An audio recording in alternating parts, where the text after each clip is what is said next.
Hello बच्चों, कैसे हो आप लोग। उम्मीद करता हूँ बढ़िया होगे और आप लोग की पढ़ाई जो है वो सुपर डुपर बढ़िया चल रही होगी। बच्चों, अभी तक हम लोग रेसिडेंशियल स्टेटस और 4 हेड्स ऑफ इनकम जो है वो रिवाइज कर चुके हैं। आज हम लोग last head income from other sources जो है वो रिवाइज करने वाले हैं। सुपर फास्ट रिवीजन होने वाला है। अगले आधे घंटे के अंदर अंदर आप लोग का ये पूरा का पूरा चैप्टर मैं रिवाइज करवा दूंगा। हाँ, अगर आपने पहले ये चैप्टर नहीं पढ़ा हुआ है तो केवल ये रिवीजन वीडियो आपके काम नहीं आने वाला है। पहले एक बार चैप्टर को पढ़ लीजिए और उसके बाद जब आप ये रिवीजन वीडियो देखेंगे तो आपको समझ में आएगा कि हमने सारी बातें जो हैं वो कवर करी हुई हैं और सुपर फास्ट तरीके से हमने इसको कवर कर लिया है। एग्जाम से एक दिन पहले अगर आप हमारे रिवीजन वीडियोस देख लेते हैं तो आपको कसम से किताब को हाथ लगाने की जरूरत नहीं है, आपकी सारी चीजें कवर हो रही हैं। ये जो चैप्टर है वो मैं आपको रिवाइज कराने वाला हूं हमारे समरी नोट से। ये नोट्स हमारे टेलीग्राम चैनल पे अवेलेबल है। लिंक टेलीग्राम चैनल का डिस्क्रिप्शन में है, वहां से जाके आप हमारा टेलीग्राम चैनल ज्वाइन करके इन नोट्स को फ्री ऑफ कॉस्ट ले सकते हैं। आज शाम को एमसीक्यू सेशन भी रहेगा और सारे एमसीक्यू शीट्स भी हमने टेलीग्राम चैनल पे अपलोड कर रखे हैं, उनको भी आप लोग फ्री ऑफ कॉस्ट डाउनलोड कर सकते हैं। तो वीडियो स्टार्ट करते हैं। स्टार्ट करने से पहले इस वीडियो पे लाइक टारगेट रखते हैं 130 लाइक्स का। 130 लाइक्स आप लोग मुझे दिलवा देंगे, मुझे पूरा पूरा भरोसा है मेरी आर्मी पे। जो बच्चे रेगुलर बेसिस पे आते हैं, आप लोगों से रिक्वेस्ट है, on the count of 3 like बच जाना चाहिए। 1 2 3 यस। चलिए अब हम लोग स्टार्ट करते हैं सुपर फास्ट रिवीजन बिल्कुल मजे से। चलिए, इनकम फ्रॉम अदर सोर्स, जैसे कि आप लोग को पता है बेटा कि ये रेसिडुअल हेड है। जब आपकी इनकम पहले 4 हेड में क्वालिफाई नहीं करती है तो वो automatically income from other sources में आ जाती है। मतलब कि इनकम सैलरी में नहीं जा रही है, हाउस प्रॉपर्टी में नहीं जा रही है, पीजीबीपी में नहीं जा रही है, कैपिटल गेन में नहीं जा रही है, तो वो इनकम कहां आएगी सर? वो इनकम अदर सोर्सेस में आ जाएगी। सेक्शन 56 जो है वो इसका बेसिस ऑफ चार्ज है। कहता है कोई भी इनकम जो चार्ज नहीं होती है अंडर एनी अदर हेड वो ऑटोमेटिकली चार्ज हो जाती है इस हेड के अंदर। मिसाल के तौर पे डायरेक्टर की फीस है, एमपीज और एमएलए की सैलरी है, वेकेंट लैंड से जो किराया आता है, सब लेटिंग से जो इनकम कमाते हो, इंटरेस्ट कमाते हो, रॉयल्टी कमाते हो और ना जाने कौन कौन सी इनकम जो आप कमाते हो जो बाकी हेड्स में नहीं जाती है, वो ऑटोमेटिकली मेरे बच्चे यहां पर आ जाती है। फिर इसने कहा following incomes are always charge under this head. कुछ और इनकम्स है जो हमेशा हमेशा हमेशा इसी हेड्स के अंदर चार्ज होती हैं, जैसे कि गिफ्ट अगर है, डिविडेंड है, लॉटरी इनकम है, प्लांट से रेंट आता है, income from owning and maintaining race horses. एक प्रो टिप लेके जाओ मेरे से, owning and maintaining race horses की जो इनकम है वो आपकी अदर सोर्सेस में आती है। Owning and maintaining race horse के अलावा कोई और एनिमल है, लाइक आपके पास वो है कैमल्स हैं, रेस कैमल्स हैं, तो उसकी इनकम कहां जाएगी? उसकी इनकम जाएगी आपकी पीजीबीपी के अंदर। मतलब अदर देन हॉर्सेस का ओनिंग एंड मेंटेनेंस है, अदर देन हॉर्सेस का ओनिंग एंड मेंटेनेंस है, तो वो मेरे बेटा पीजीबीपी की इनकम है और बाकी इस हेड की इनकम है। सेक्शन 57 बात करता है कौन कौन से खर्चे आपको अलाउ करे जा सकते हैं डिडक्शन के लिए। तो सेक्शन 57 कहता है कि sir income from other source जो सेक्शन 56 में लिखी हुई है, उस इनकम को अर्न करने के लिए अगर आपने कोई रेवेन्यू एक्सपेंडिचर किया है तो उस रेवेन्यू एक्सपेंडिचर का डिडक्शन आपको दे दिया जाएगा। अगर आपने कोई कैपिटल एक्सपेंडिचर किया है तो उस कैपिटल एक्सपेंडिचर का आपको डेप्रिसिएशन अलाउ कर दिया जाएगा। और एक बात ध्यान रहे, जो 40A3 का रिस्ट्रिक्शन आपने पढ़ा था कि एक दिन में एक व्यक्ति को एक खर्चे के लिए अगर आपने 10,000 से ज्यादा पेमेंट करना है तो वो पेमेंट स्पेसिफाइड मोड से होना चाहिए, अकाउंट पे चेक, अकाउंट पे ड्राफ्ट और इलेक्ट्रॉनिक क्लियरिंग सिस्टम से होना चाहिए। अगर आपने 10,000 से ज्यादा का पेमेंट 10,000 से ज्यादा का पेमेंट स्पेसिफाइड मोड से नहीं किया तो आपको खर्चा सेक्शन 57 के अंदर अलाउ नहीं होगा। और कौन कौन सी इनकम्स जो हैं under the head other sources में कवर्ड है? सबसे पहले आता है आपका लाइफ इंश्योरेंस मैच्योरिटी प्रोसीड्स। अगर आपने लाइफ इंश्योरेंस पॉलिसी करवाई हुई है और भगवान ना करे एसएससी को कुछ हो जाता है और उसकी इनकम जो है उसके लीगल हायर को मिलती है, तो ये इनकम जो होती है वो एग्जेम्प्ट होती है। जिसने इंश्योरेंस करवाया था अगर उसकी डेथ हो जाती है और लाइफ इंश्योरेंस का मैच्योरिटी प्रोसीड्स लीगल हायर को मिलता है तो उस केस में ये फुल्ली एग्जेम्प्ट होता है, लीगल हायर के हाथ में टैक्सेबल नहीं होता है। लेकिन अगर आपने पॉलिसी ऐसी करवाई है जिसमें आपके जीते रहते आपको मैच्योरिटी प्रोसीड्स मिल जाती है, जिसको हम लोग इनकम प्लान्स भी बोलते हैं, तो अगर आपने ऐसा प्लान लिया है जिसमें आपके जीते रहते आपको लाइफ इंश्योरेंस का मैच्योरिटी प्रोसीड्स मिलता है, तो हम चेक करेंगे कि आपने जो इंश्योरेंस प्रीमियम दिया है वो कैपिटल सम एश्योर्ड का कितने परसेंटेज है। अगर वो कैपिटल सम एश्योर्ड का अप टू 10% है तो जो मैच्योरिटी प्रोसीड्स आपको मिलेगी वो आपकी फुल्ली एग्जेम्प्ट होगी। लेकिन अगर आपका कैपिटल सम एश्योर्ड का 10% से ज्यादा का प्रीमियम आपने पे करा है तो उस केस में जो मैच्योरिटी प्रोसीड्स आपको मिलेगी वो मैच्योरिटी प्रोसीड्स मेरे बेटा आपके हाथ में फुल्ली टैक्सेबल हो जाएगी। फुल्ली टैक्सेबल हो जाएगी। सर आप क्या कहना चाहते हो, जल्दी से जरा हमको समझा दो। देखो मैं ये कहना चाह रहा हूं आपसे कि मेरे बेटा आपने अगर लाइफ इंश्योरेंस करवाया है तो आपकी जो मैच्योरिटी प्रोसीड्स हैं, आपकी जो मैच्योरिटी प्रोसीड्स हैं वो टैक्सेबल होंगी अगर आपने जो प्रीमियम पे किया है वो मोर देन 10% है ऑफ कैपिटल सम एश्योर्ड। और ये 10% की लिमिट जो है वो 15% हो जाती है अगर असेसी डिसेबल्ड है। और एक बात बता दूं, अगर आपने पॉलिसी इशू करवाई है बिफोर 1/4/2012 तो ये 10% की लिमिट को आप रिप्लेस कर दीजिएगा 20% ऑफ कैपिटल सम एश्योर्ड से। राइट, ध्यान से सुन लो मेरी बात को। अगर तुमने प्रीमियम दिया है कैपिटल सम एश्योर्ड का मोर देन 10%, भले चंगे आदमी के केस में, डिसेबल्ड आदमी के केस में 15% से ज्यादा का प्रीमियम पे किया है, 15% किसका, कैपिटल सम एश्योर्ड का, तो मैच्योरिटी प्रोसीड्स जो मिलेंगी वो आपकी टैक्सेबल हो जाएंगी। कब टैक्सेबल नहीं होंगी, कब टैक्सेबल नहीं होंगी, अदर केसेस में वो टैक्सेबल नहीं होंगी। मतलब टैक्सेबिलिटी का केवल ये सिनेरियो है, इस सिनेरियो के अलावा और कोई सिनेरियो होगा तो वो टैक्सेबल नहीं होंगी। बोले तो अगर अप टू 10% आपने कैपिटल सम एश्योर्ड का प्रीमियम दिया है तो उस केस में टैक्सेबल नहीं होंगी। असेसी की डेथ हो जाती है और लीगल हायर को मैच्योरिटी प्रोसीड्स मिलती है तो उस केस में भी टैक्सेबल नहीं होंगी। इसके बाद owning and maintaining race horse से जो इनकम आएगी वो आपकी टैक्सेबल हो जाएगी। लॉटरी, बेटिंग, गैम्बलिंग और एनी अदर कैजुअल इनकम आप अर्न करते हो तो वो भी टैक्सेबल इनकम हो जाएगी। कैजुअल इनकम पे अभी आगे चल के चर्चा करेंगे।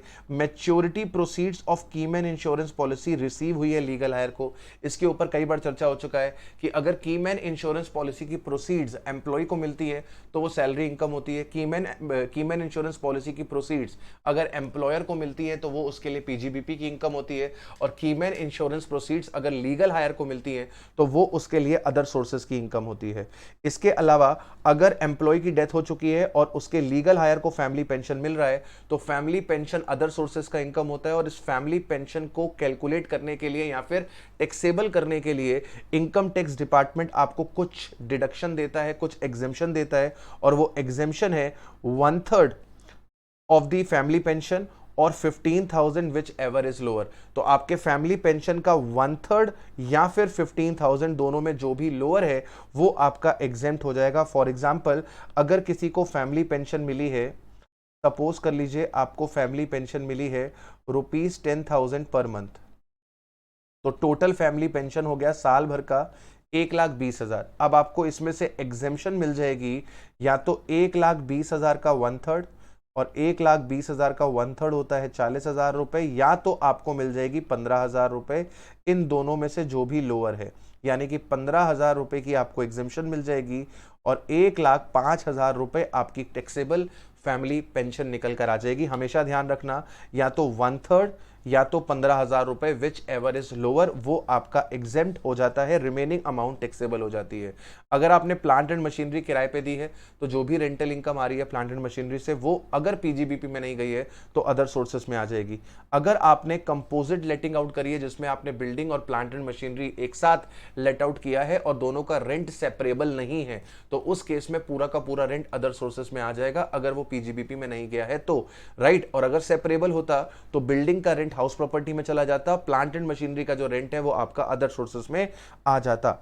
इसके बाद अगला आता है इंटरेस्ट ऑन सिक्योरिटीज। अगर आपने सिक्योरिटीज को हेल्ड किया हुआ है as a stock in trade, मतलब आपका बिजनेस है, आप सिक्योरिटी खरीदते बेचते रहते हो, दैट मींस आपके लिए सिक्योरिटी जो है वो स्टॉक इन ट्रेड है और यहां से आप जो भी इनकम कमाओगे वो आपकी चली जाएगी पीजीबीपी में। बेसिकली वो सिक्योरिटीज जिसको आपने हेल्ड किया हुआ है एज एसआईटी, अगर उस पर आता है इंटरेस्ट तो वो इंटरेस्ट चला जाएगा अंडर द हेड पीजीबीपी। और अगर आप उसे रख के बैठे हो एज अ इन्वेस्टमेंट तो उस केस में आपको जो भी इंटरेस्ट मिलेगा वो इंटरेस्ट आ जाएगा आपके पास under the head other sources में।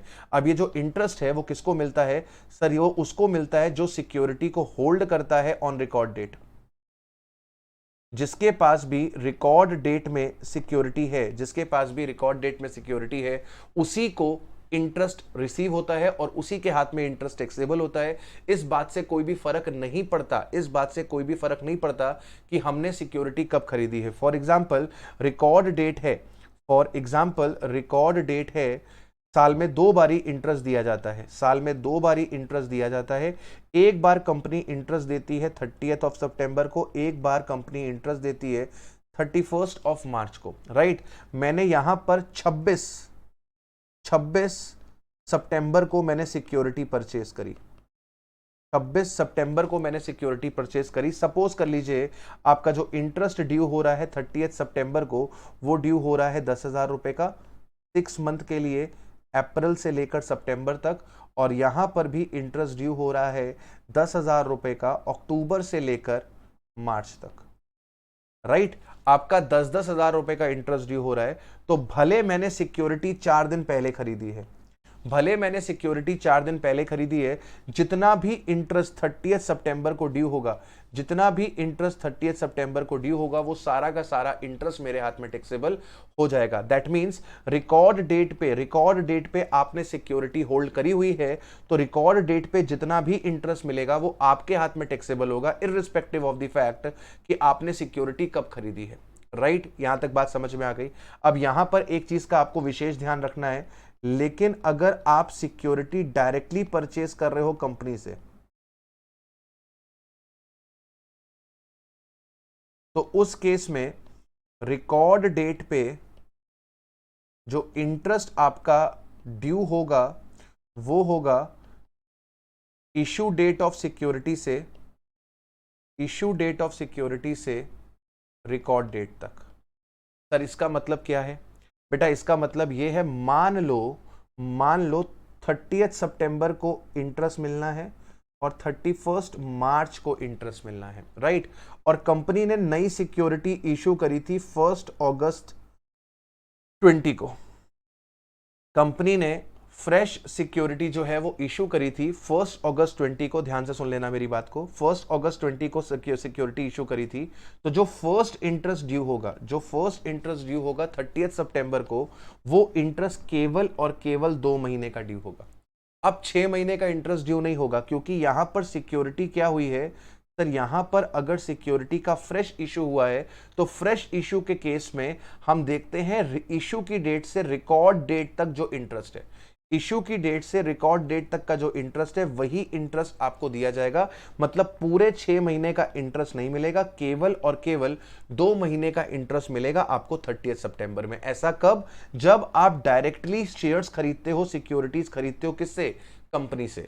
लेकिन अगर आपने मार्केट से खरीदी है, इस वाले केस में हमने क्या माना है कि हमने सिक्योरिटी मार्केट से परचेस करी है, हमने सिक्योरिटी परचेस करी है मार्केट से। तो अगर आपने मार्केट से सिक्योरिटी परचेस करी है बेटा, तो उस केस में इंटरेस्ट पूरा जितना ड्यू होने वाला है रिकॉर्ड डेट पे, उस इंटरेस्ट को आपके हाथ में टैक्सेबल किया जाएगा, राइट। अब सेक्शन 1015 है, 1015 के अंदर वो कहता है कि अगर आपको post office saving bank account से, post office saving bank account से अगर आपको इंटरेस्ट मिल रहा है, तो 3500 रुपए तक का जो इंटरेस्ट है मेरे बेटा, वो आपका एग्जेम्प्ट है। Post office saving bank account से अगर आपको इंटरेस्ट मिल रहा है तो 3500 रुपए तक का इंटरेस्ट एग्जेम्प्ट है। और अगर कहीं पर ये ज्वाइंट अकाउंट है तो उस केस में ये लिमिट को डबल कर दिया जाता है, 7,000 रुपए तक का इंटरेस्ट जो है एग्जेम्प्ट है। पोस्ट ऑफिस में अगर आपने कैश सर्टिफिकेट स्कीम के अंदर पैसा डिपॉजिट किया हुआ है, फिक्स डिपॉजिट के अंदर पैसा डिपॉजिट किया हुआ है, क्यूमुलेटिव टाइम डिपॉजिट अकाउंट के अंदर पैसा डिपॉजिट किया हुआ है, तो ये पैसा भी आपका एग्जेम्प्ट होता है। आपको जो इंटरेस्ट मिल रहा है IRFCL, NHAI, RECL और PFCL, ये वो बॉन्ड्स हैं जो आपको एग्जेम्पशन दिलवाते हैं सेक्शन 54 EC के अंदर।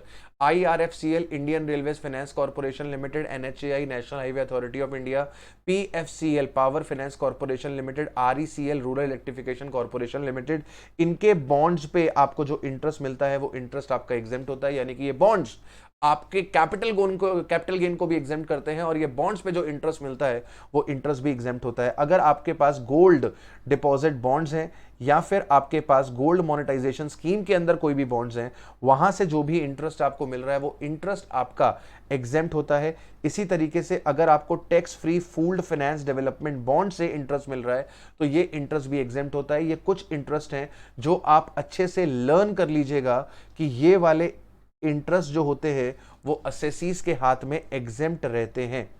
अब सबसे इंपॉर्टेंट टॉपिक आ जाता है अदर सोर्सेस का, वो है टैक्सेबिलिटी ऑफ गिफ्ट। गिफ्ट क्या होता है सर? गिफ्ट तीन तरीके का होता है। कैश गिफ्ट हो सकता है आपका, कैश गिफ्ट हो सकता है आपका। नॉन मॉनेटरी गिफ्ट के अंदर मूवेबल प्रॉपर्टी का गिफ्ट हो सकता है, और ये इमूवेबल प्रॉपर्टी का गिफ्ट हो सकता है। तो पहले हम बात कर लेते हैं मनी गिफ्ट की। अगर आपको साल भर में एग्रीगेट मनी गिफ्ट, साल भर में अगर आपको एग्रीगेट मनी गिफ्ट रिसीव हुआ है 50,000 से ज्यादा, अगर हां तो आपका एंटायर गिफ्ट टैक्सेबल हो जाएगा। और अगर आपको अप टू ₹50,000 मिला है तो एंटायर गिफ्ट आपका एग्जेम्प्ट होगा। यानी कि अगर आपको साल भर में एग्रीगेट जितने भी गिफ्ट मिले हैं उसका सम, अगर आपको एग्रीगेट गिफ्ट 50,000 रुपए तक मिला है तो पूरा का पूरा गिफ्ट एग्जेम्प्ट है, और 50,000 से ज्यादा मिला है तो पूरा का पूरा गिफ्ट टैक्सेबल है। फॉर एग्जाम्पल अगर मुझे 50,000 रुपए तक का गिफ्ट मिला है तो एक भी रुपया टैक्सेबल नहीं होगा, और अगर मेरे को 50,000 10 रुपए का गिफ्ट मिला है तो एंटायर 50,010 जो है वो मेरे हाथ में टैक्सेबल कर दिए जाएंगे। इसके बाद अगला गिफ्ट आता है gift of immovable property. Immovable property में दो केसेस हो सकते हैं, बिना कंसीडरेशन के मिल गया है, इनएडिक्वेट कंसीडरेशन के लिए मिल गया है। बिना कंसीडरेशन का मतलब बिना कुछ पैसे दिए आपको इमूवेबल प्रॉपर्टी मिल रही है, और अगर उसकी स्टैंप ड्यूटी वैल्यू जो है वो 50,000 रुपए से ज्यादा है, यस, तो आपका जो एसडीवी है वो टैक्सेबल हो जाएगा। और अगर अप टू ₹50,000 है तो कुछ भी टैक्सेबल नहीं होगा। फॉर एग्जाम्पल आपको अगर लैंड मिलता है और उसकी एसडीवी 50,000 रुपए है तो वो एग्जेम्प्ट हो जाएगा, उस पर टैक्स नहीं देना है। लेकिन अगर उसकी एसडीवी 55,000 रुपए है तो पूरा का पूरा 55,000 रुपए आपका टैक्सेबल हो जाएगा। अब एक बात नोटिस कर लीजिएगा कि इमूवेबल प्रॉपर्टी में हमने वर्ड एग्रीगेट नहीं लिखा हुआ है। आपको ये वर्ड एग्रीगेट नजर नहीं आ रहा है, देखिए गायब है, वर्ड एग्रीगेट यहां से मिसिंग है। इट मींस दैट यहां पर हर एक इंडिविजुअल गिफ्ट को चेक किया जाता है। लाइक मेरे 3 दोस्तों ने मेरे को इमूवेबल प्रॉपर्टी दी, वैसे देते नहीं है, बहुत ही कमीने हैं, ले लेते हैं हमसे, कुछ देते नहीं है। लेकिन मान लो एग्जाम्पल के तौर पे, तुमको समझाने के तौर पे ये समझ लो कि मेरे 3 दोस्त हैं चंगू मंगू नंगू, और ये चंगू मंगू नंगू ने मेरे को इमूवेबल प्रॉपर्टी गिफ्ट किया मेरे बर्थडे पे, राइट। चंगू ने जो मेरे को इमूवेबल प्रॉपर्टी दिया उसकी कीमत 40,000 रुपए की थी एसडीवी। मंगू ने जो मेरे को गिफ्ट दिया उसकी एसडीवी 52,000 रुपए की थी। नंगू ने जो दिया उसकी एसडीवी 20,000 की थी।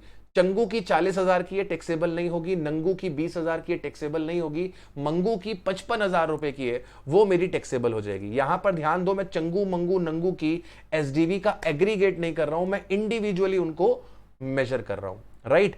अब इसके बाद आता है इनएडिक्वेट कंसीडरेशन। इनएडिक्वेट कंसीडरेशन मतलब तुमने सस्ते में खरीद ली, इसको मैं क्या बोलता हूं कि तुमने सस्ते में खरीद ली। अगर तुमने सस्ते में खरीदी, अगर तुमने सस्ते में खरीदी तो बोले तो तुमको खरीदते वक्त डिस्काउंट मिल गया।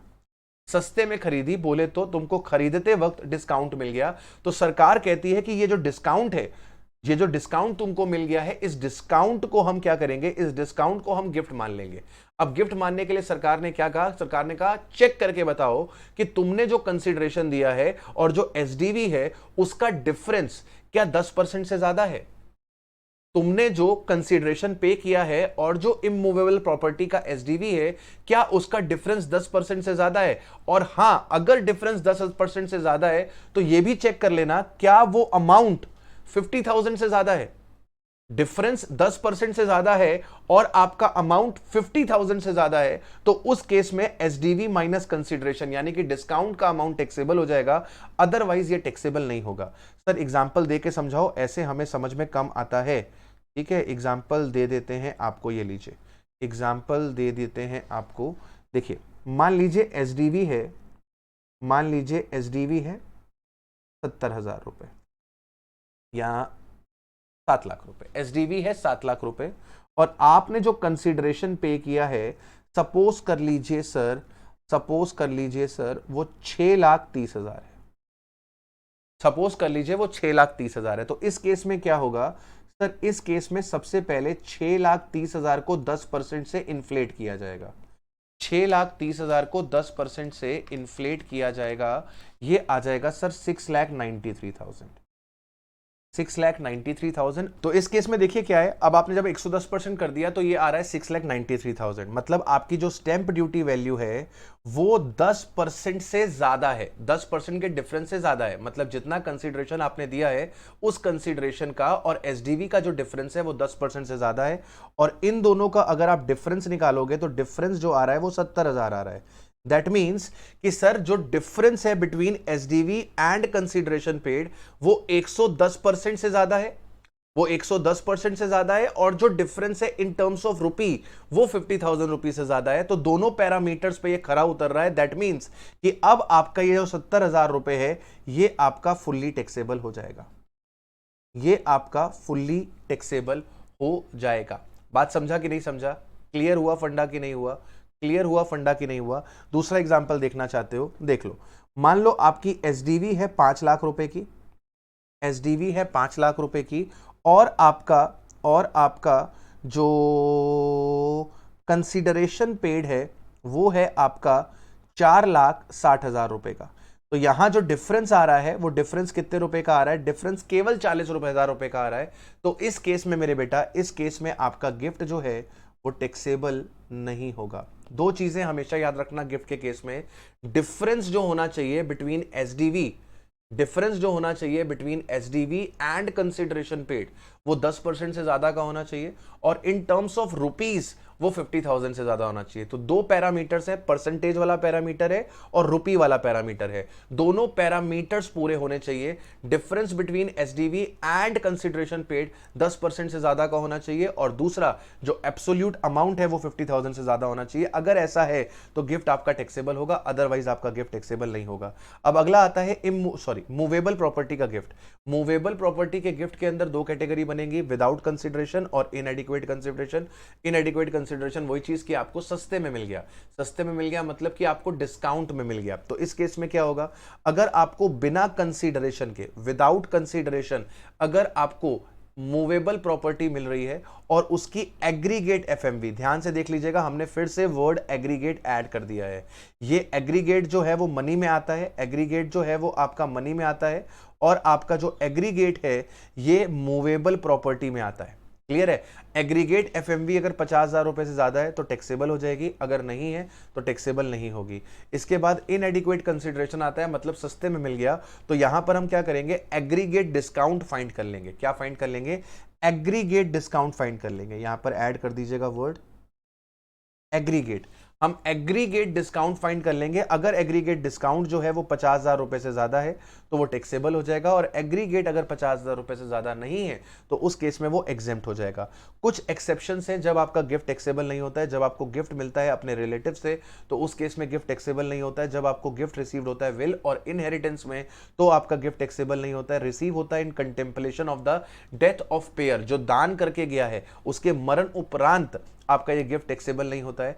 शादी के वक्त अगर आपको तोहफे मिलते हैं तो वो टैक्सेबल नहीं होते। ध्यान रखिएगा, शादी के वक्त जो दुल्हा और दुल्हन को जो गिफ्ट मिलेंगे वो टैक्सेबल नहीं होंगे। दुल्हा दुल्हन के माता पिता को जो गिफ्ट मिलेंगे वो गिफ्ट आपके टैक्सेबल होंगे। अगर आपको गिफ्ट रिसीव हुआ है किसी रजिस्टर्ड चैरिटेबल इंस्टीट्यूशन से तो वो गिफ्ट आपका टैक्सेबल नहीं होगा। यहां पर जो वर्ड रिलेटिव वर्ड यूज हुआ है उस रिलेटिव में कौन आता है? अगर मेरी बात करी जाए तो मेरी स्पाउस वो रिलेटिव है, मेरे भाई बहन रिलेटिव हैं, स्पाउस के भाई बहन रिलेटिव हैं, हम लोग के भाई बहन के जो पति पत्नी हैं वो भी रिलेटिव हैं, हम दोनों के माता पिता जो हैं वो रिलेटेड है, हम दोनों के माता पिता के जो माता पिता हैं वो रिलेटेड है। बात समझ में आ गया? मेरे माता पिता के जो भाई बहन है वो रिलेटेड है, मेरी माता जी के जो भाई बहन है वो मेरे रिलेटिव हैं, हम दोनों के मतलब मेरी और मेरी पत्नी के जो हमारे बच्चे हैं वो हमारे रिलेटिव हैं, बच्चों के जो स्पाउसेस हैं वो हमारे रिलेटेड है, बच्चों के जो बच्चे हैं वो भी रिलेटिव है, उनके जो स्पाउसेस हैं वो भी रिलेटिव हैं। कुल मिला के 2 जनरेशन ऊपर जाना है, 2 जनरेशन आपको नीचे आना है। क्लियर है? अगर एचयूएफ है तो जितने भी मेंबर्स हैं एचयूएफ के ये सभी लोग आपस में क्या होते हैं सर? ये सभी लोग आपस में रिलेटिव होते हैं। अब बात कर लेते हैं कैजुअल इनकम की। कैजुअल इनकम जो है वो कवर होती है सेक्शन 115 बीबी में। ये आपकी एक स्पेशल इनकम है जिसपे फ्लैट 30% से टैक्स लगता है और इसके ऊपर सरचार्ज लगता है 4% से। इस इनकम को कमाने के लिए अगर आपने कोई पैसा खर्च किया है तो उसका आपको कोई भी डिडक्शन अलाउड नहीं होगा। अगर आपके पास डिडक्शन अवेलेबल है under section 80C to 80U, वो कभी भी स्पेशल इनकम से आपको अलाउ नहीं होती है। इवन अगर आपके पास और कोई इनकम नहीं है और आपके पास बेसिक एग्जेम्पशन लिमिट है, उस बेसिक एग्जेम्पशन लिमिट का एडजस्टमेंट भी आपको अलाउड नहीं होता है। कुल मिला के कैजुअल इनकम से किसी भी प्रकार का कोई भी खर्चा, किसी भी प्रकार की कोई भी deduction, even basic exemption limit भी अलाउ नहीं होती है। दैट मीन्स कि अगर आपने कैजुअल इनकम अर्न करी है तो सरकार को आपको 30% प्लस 4% का सेस देना पड़ेगा, राइट। इस पे टीडीएस का प्रोविजन है 30% का। अगर आपको क्वेश्चन में amount received from lottery given है, amount received from winning given है, दैट मींस कि वो 70% है क्योंकि उसमें से 30% का टीडीएस कट चुका होगा। रिसीव्ड अमाउंट को ग्रॉस अप करना पड़ता है। ग्रॉस अप करने के लिए नेट अमाउंट को हम लोग डिवाइड कर देते हैं 1 माइनस टैक्स रेट से। जो रिजल्ट आता है वो ग्रॉस अमाउंट होती है और आपके इनकम के अंदर ग्रॉस अमाउंट को ही कंसीडर किया जाता है। इसके बाद अगला पॉइंट आता है इंटरेस्ट ऑन एनहेंस कंपनसेशन। अगर आपकी लैंड बिल्डिंग कंपल्सरली एक्वायर कर ली है सरकार ने और उसको आपको डीलेड कंपनसेशन दिया है तो उस केस में वो आपको इंटरेस्ट देती है। उस इंटरेस्ट को अदर सोर्सेस में टैक्सेबल किया जाता है और उस इनकम में से आपको 50% का डिडक्शन मिलता है। ये जेंस नहीं है, ये हेंस है, ये हेंस है। इसके बाद अगला आ जाता है इनएडमिसिबल एक्सपेंसेस अंडर सेक्शन 58। कोई भी खर्चे जो पर्सनल नेचर के हैं वो आप अलाउ नहीं कर सकते। अगर आपने रिलेटिव को एक्सेस पेमेंट करी है 48(2) वाली, वो यहां पर भी एप्लीकेबल हो रही है अदर सोर्सेस में। मतलब आप अदर सोर्सेस की इनकम को अर्न करने के लिए अगर अपने रिलेटिव को कोई खर्चा दे रहे हैं और वो खर्चा एक्सेसिव माना जा रहा है तो उसे डिसअलाउ कर दिया जाएगा। कैश पेमेंट कर रहे हैं 10,000 रुपए से ज्यादा अदर देन स्पेसिफाइड मोड से तो वो आपकी डिसअलाउ हो जाएगी। ऐसी पेमेंट जिसके ऊपर टीडीएस के प्रोविजन लगते हैं लेकिन आपने टीडीएस डिडक्ट नहीं किया टाइम से और टीडीएस डिपॉजिट नहीं किया टाइम से, तो उस केस में भी वो खर्चा आपको अलाउ नहीं होगा। बेसिकली ये वही सारे पॉइंट्स हैं जो आपने सेक्शन 40A वाली सीरीज में पढ़े थे, वही यहां पर भी एप्लीकेबल हो रहे हैं। बस फर्क ये है यहां पर ये अदर सोर्सेस के लिए यूज हो रहे हैं और वहां पर वो आपके बिजनेस इनकम के लिए यूज हो रहे थे। अब बात करते हैं डिविडेंड की। डिविडेंड जो है वो मोस्ट इंपॉर्टेंट है। अभी इस पे रिसेंट अमेंडमेंट आई है ताजा जो एग्जाम में आने के पूरे चांसेस है। पहले डोमेस्टिक कंपनी का जो डिविडेंड होता था वो शेयर होल्डर के हाथ में एग्जेम्प्ट होता था, उसके ऊपर कंपनी डिविडेंड डिस्ट्रीब्यूशन टैक्स दिया करती थी, लेकिन अब ये एबॉलिश हो गया है। अब डिविडेंड इनकम जो डोमेस्टिक कंपनी से मिले चाहे फॉरेन कंपनी से मिले कोई फर्क नहीं पड़ता है, दोनों ही इनकम फुल्ली टैक्सेबल है। डिविडेंड का जो मीनिंग है वो सिर्फ प्रॉफिट डिस्ट्रीब्यूशन तक सीमित नहीं है, इसका वाइडर मीनिंग इनकम टैक्स के अंदर है जिसे डिफाइन किया हुआ है सेक्शन 222A से लेकर 222E तक। अब इंपॉर्टेंट चीज जो ध्यान रखने वाली है, डिविडेंड इनकम को अर्न करने के लिए अगर आपने कोई खर्चा करा है तो वो खर्चा आपको अलाउड नहीं होगा।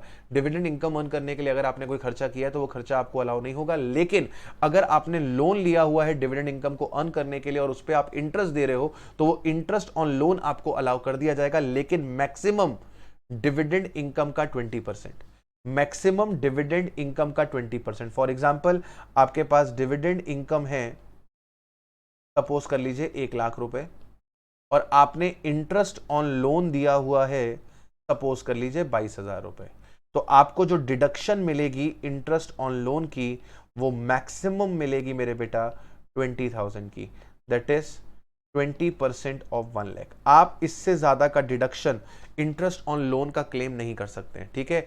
डिविडेंड इनकम से कोई भी खर्चा अलाउड नहीं होगा apart from interest on loan, और इंटरेस्ट ऑन लोन के ऊपर भी अपर रिस्ट्रिक्शन चल रही है, 20% ऑफ डिविडेंड इनकम से ज्यादा आपको अलाउ नहीं होगा। अब डीम्ड इनकम क्या है?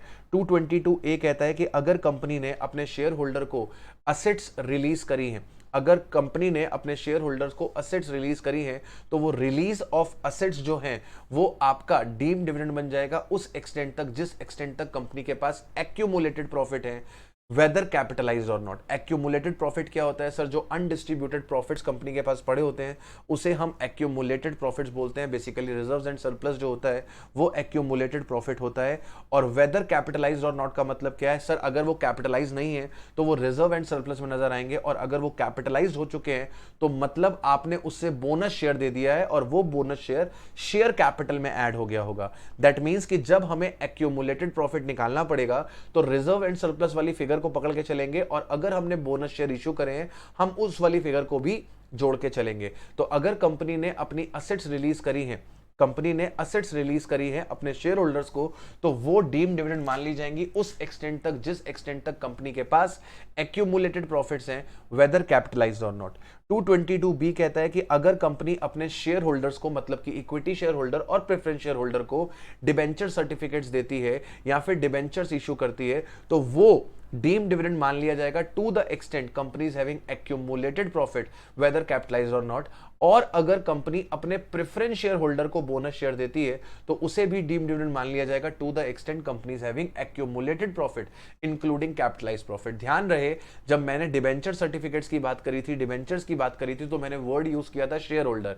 दैट मींस कि इक्विटी या प्रेफरेंस दोनों में से किसी को भी अगर कंपनी डिबेंचर्स या फिर डिपॉजिट सर्टिफिकेट्स देती है तो वो डीम डिविडेंड कहलाता है। लेकिन जब बोनस शेयर्स की बात करी तो मैंने केवल प्रेफरेंस शेयर होल्डर्स की बात करी। दैट मींस कि अगर कंपनी इक्विटी शेयर होल्डर को बोनस शेयर देती है तो वो बोनस शेयर डीम्ड डिविडेंड नहीं बनते हैं। इसके बाद आता है सेक्शन 222C। अगर कंपनी लिक्विडेट हो रही है और लिक्विडेशन के वक्त अपने शेयर होल्डर्स को डिस्ट्रीब्यूशन कर रही है, कंपनी लिक्विडेट हो रही है और लिक्विडेशन के वक्त अपने शेयर होल्डर्स को डिस्ट्रीब्यूशन कर रही है, तो वो डिस्ट्रीब्यूशन डीम्ड डिविडेंड बन जाता है to the extent companies having accumulated profit whether capitalised or not. और एक्सेस डिस्ट्रीब्यूशन जो होगा वो क्या बन जाएगा, फुल वैल्यू ऑफ कंसिडरेशन बन जाएगा शेयर होल्डर के लिए। वो फुल वैल्यू ऑफ कंसिडरेशन बन जाएगा शेयर होल्डर के लिए जिसने उस कंपनी में शेयर्स खरीदे थे, और उसके हाथ में वो टैक्सेबल हो जाएगा under the head capital gain. ध्यान से समझिएगा, मिस्टर ए हैं, इन्होंने सी लिमिटेड में शेयर्स परचेस करे थे। इन्होंने इस कंपनी में शेयर्स परचेस करे थे, सपोज करिए 1 लाख रुपए के, 1 जनवरी 2020 को। ठीक है, ये शेयर्स कितने हैं सर? 10% शेयर्स खरीद लिए थे इन्होंने सी लिमिटेड के। सी लिमिटेड जो है वो लिक्विडेट हो गई। कब लिक्विडेट हो गई सर? अगले ही महीने लिक्विडेट हो गई। 1 फरवरी 20 को लिक्विडेट हो गई। और लिक्विडेशन के वक्त इनके पास जो एक्यूमुलेटेड प्रॉफिट्स पड़े हुए थे, सपोज कर लीजिए वो पड़े हुए थे 20 लाख रुपए के। 20 लाख रुपए के ए लिमिटेड ने सी लिमिटेड को पे किया रुपीस 3,50,000 पे किया रुपीस 3,50,000। ध्यान से समझिएगा मेरी बात को। कंपनी के पास एक्यूमुलेटेड प्रॉफिट थे 20 लाख रुपए के। इस 20 लाख रुपए में हमारे प्यारे मिस्टर ए का शेयर कितना है? सर इसमें अगर आप ए का शेयर निकालोगे तो ए का शेयर 10% है, यानी कि 2 लाख रुपए का, और कंपनी उसे 3,50,000 का डिस्ट्रीब्यूशन कर रही है। ध्यान से समझना, इस 3,50,000 में से जो 2 लाख रुपए है वो डीम्ड डिविडेंड बन जाएगा 222C के अंदर, और जो 1.5 लाख रुपया है जो एक्सेस डिस्ट्रीब्यूशन है ये बनेगी full value of consideration for shares held. और हमने ये शेयर्स कितने में खरीदे थे सर? हमने ये शेयर्स खरीदे थे 1 लाख रुपए में। 1.5 लाख में से 1 लाख चला गया, 50,000 रुपए का आपके पास शॉर्ट टर्म कैपिटल गेन निकल कर आ जाएगा। कौन से हेड के लिए? आपका कैपिटल गेन हेड के लिए। देखिए, ये बातें आपको तभी समझ में आ रही होंगी जब आपने ये चैप्टर पढ़ रखा होगा। अगर ये चैप्टर आपने नहीं पढ़ा है तो ये काला अक्षर भैंस बराबर है, राइट? ये आपको समझ में नहीं आ रहा है कि मैं क्या कर रहा हूं। लिक्विडेशन के वक्त जो डिस्ट्रीब्यूशन होगा to the extent of accumulated profit, उसे हम डीम डिविडेंड बोलेंगे। अब ये 20 लाख रुपए जो एक्यूमुलेटेड प्रॉफिट पड़े हैं ये कंपनी के प्रॉफिट्स हैं, पूरे के पूरे मिस्टर ए के नहीं है। मिस्टर ए कंपनी में 10% शेयर के मालिक हैं, तो मिस्टर ए का इसमें शेयर 2 लाख रुपए है। लिक्विडेशन के वक्त कंपनी ने मिस्टर ए को 3,50,000 रुपए दिए। इस 3,50,000 में से 2 लाख रुपए डीम डिविडेंड बन जाएंगे, और बाकी जो है वो फुल वैल्यू ऑफ कंसिडरेशन बन जाएगा for the shares held. Shares हमने खरीदे थे 1 लाख रुपए के लिए, 1 लाख के बदले में हमको 1.5 लाख रुपए मिल रहा है, 50,000 रुपए हमारा शॉर्ट टर्म कैपिटल गेन हो जाएगा। सर शॉर्ट टर्म क्यों हो रहा है? क्योंकि एक ही महीने में कंपनी लिक्विडेट हो गई, पीरियड ऑफ होल्डिंग जो है वो 1 महीने की है, जो कि शॉर्ट टर्म है। 222D कहता है कि सर अगर कंपनी अपनी कैपिटल रिडक्शन कर रही है, और कैपिटल रिडक्शन के चलते वो शेयर होल्डर को डिस्ट्रीब्यूशन कर रही है, तो जितना भी डिस्ट्रीब्यूशन किया जाएगा वो डिस्ट्रीब्यूशन एक्यूमुलेटेड प्रॉफिट मान लिया जाएगा to the extent companies having accumulated profit whether capitalised or not. 222E आता है और 222E कहता है कि अगर कंपनी अपने बेनिफिशियल शेयर होल्डर को, बेनिफिशियल शेयर होल्डर कौन होता है सर? जिसके पास कंपनी में 10% शेयर्स होते हैं कम से कम। अगर कोई कंपनी अपने बेनिफिशियल शेयर होल्डर को लोन देती है तो वो लोन जो है, वो एडवांस जो है, वो डीम्ड डिविडेंड मान लिया जाता है to the extent company is having accumulated profit, to the extent company is having accumulated profit excluding capitalised profit. इसमें हम लोग कैपिटलाइज प्रॉफिट कंसीडर नहीं करते हैं। एक्सक्लूडिंग कैपिटलाइज प्रॉफिट उसे हम क्या मान लेंगे? डीम्ड डिविडेंड मान लेंगे। और ये प्रोविजन जो है 222E का, वो केवल और केवल क्लोजली हेल्ड कंपनी में लगता है जिसमें पब्लिक सब्सटेंशियली इंटरेस्ट नहीं रखती है। क्लोजली हेल्ड कंपनी में लगता है जिसमें पब्लिक सब्सटेंशियली इंटरेस्ट नहीं रखती है। रिपीट करता हूं, 222E कहता है अगर क्लोजली हेल्ड कंपनी अपने बेनिफिशियल शेयर होल्डर को लोन देती है तो वो लोन डीम्ड डिविडेंड मान लिया जाएगा उस एक्सटेंट तक जिस एक्सटेंट तक कंपनी के पास एक्यूमुलेटेड प्रॉफिट है, एक्सक्लूडिंग कैपिटलाइज्ड प्रॉफिट। 222A से लेकर 222D तक जितने भी बात हमने करी, सब के अंदर मैंने accumulated profit including capitalise profit की बात करी। सब जगह पर मैंने इंक्लूडिंग कैपिटलाइज प्रॉफिट की बात करी, लेकिन यहां पर एक्सक्लूडिंग कैपिटलाइज प्रॉफिट की बात चल रही है। इसके बाद दूसरा पॉइंट आता है कि अगर क्लोजली हेल्ड कंपनी ऐसे व्यक्ति को लोन देती है जहां पर हमारा बेनिफिशियल शेयर होल्डर जो है वो सब्सटेंशियल इंटरेस्ट रखता है। सब्सटेंशियल इंटरेस्ट क्या होता है सर? जब हमारा किसी कंसर्न के अंदर 20% का वोटिंग पावर होता है या फिर 20% का प्रॉफिट शेयर होता है तो हम इसे बोलते हैं कि हमारा यहां पर सब्सटेंशियल इंटरेस्ट है।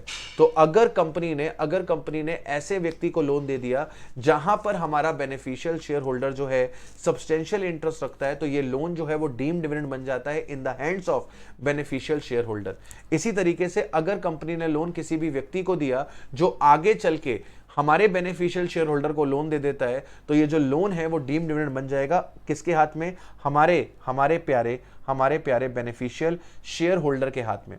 ठीक है, अब ये जो प्रोविजंस हैं 222E के वो एप्लीकेबल नहीं होते हैं अगर कंपनी का मेन काम क्या है सर? कंपनी का मेन काम ही लोन देना है।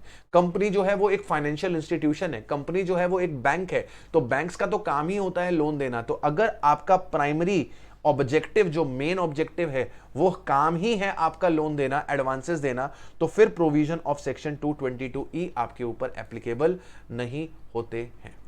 राइट मेरे बच्चों, पूरा का पूरा अदर सोर्सेस हम लोगों ने रिवाइज कर लिया है, उम्मीद करता हूं सेशन आपको अच्छा लगा होगा। अगर अच्छा लगा है तो लाइक कर दीजिएगा, चैनल को सब्सक्राइब कर लीजिएगा, दोस्तों के साथ शेयर जरूर कर दीजिएगा और शाम को आ जाइएगा MCQ सेशन के लिए। Right, till then, bye bye, have a nice day.